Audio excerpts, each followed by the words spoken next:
L'exceptionnelle transition au Tchad s'est donné pour mission de mener les Tchadiens à refonder leur pays tant déchiré par des luttes fratricides.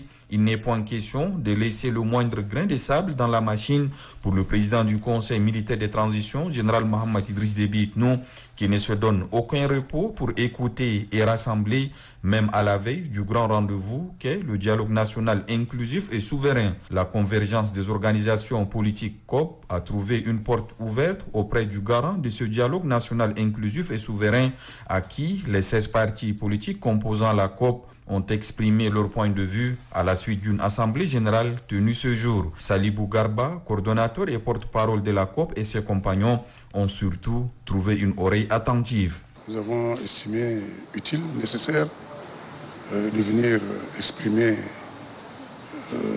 nos points de vue, nos décisions et surtout nos appréhensions au président du Conseil militaire de transition.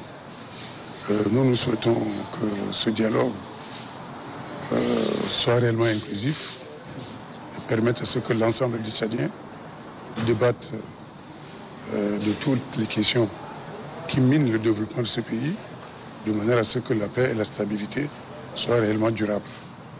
Et donc, nous avons échangé autour de cette question et nous avons trouvé que le président du Conseil militaire de transition, nous avons trouvé en lui un homme ouvert à la discussion. Il nous a dit, répété, rassuré que sa porte reste ouverte à toutes les discussions de manière à ce que là où il y a des grains de sable, qu'on puisse les nettoyer, de manière à ce que le plus grand nombre de Tchadiens puissent prendre part à ce grand forum fondateur. La COP rejoint la position du président du Conseil militaire de transition quant à l'inclusivité de ce rendez-vous fondateur. Rakhis Ahmad Saleh, président du Parti pour le renouveau démocratique du Tchad, Mohamed Bichara, secrétaire général de l'Alliance socialiste, Moyade Raredrom Koumanang, président de l'Alliance pour la démocratie, l'intégrité et la liberté, et Salibou Garba, président national de l'Alliance nationale pour la démocratie et le développement, par ailleurs coordonnateur et porte-parole de la COP, sont sortis rassurés quant à la constance du chef de l'État qui réitère sa disponibilité à écouter tout le monde. La refondation, finalité de l'action menée par le Conseil militaire de transition pour Salibou Garba, doit permettre de trouver de vrais remèdes aux maux qui retardent le développement de la nation tchadienne. Notre transition est particulière.